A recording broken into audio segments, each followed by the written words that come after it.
আলহামদুলিল্লাহ। আর একটু চিৎকার মেরে বলুন ইয়া রাসূলুল্লাহ।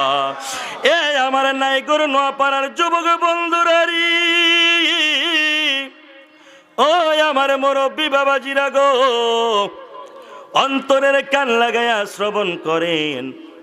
আজকের যেই মাহফিলে আমরা উপস্থিত হয়েছি, আজকের যেই বেহেশতের বাগানে আমি আপনি উপস্থিত হয়েছি, যেই মালিক আমাকে আপনাকে আসার বসার সুযোগ করে দিয়েছেন, তৌফিক দান করেছেন, আসুন না প্রাণ খুলে জবানের আওয়াজটা ছেড়ে দিয়ে ওই মালিক ও মাওলার দরবারে শুকরিয়া জ্ঞাপন করি।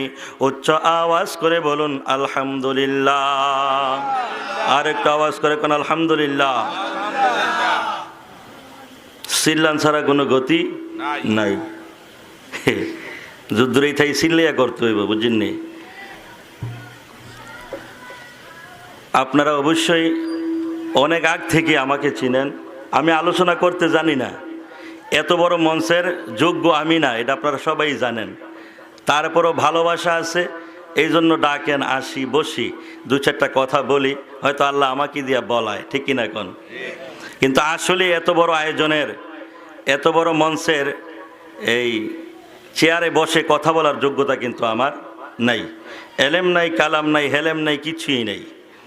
তারপর আপনাদের দোয়ার বরকতে মাঝে মধ্যে দুই চারটা কথা কই, মাঝে মধ্যে দুই চারটা মাহফিলে একটু একটু সময় দেওয়ার সুযোগ হয়। আজকের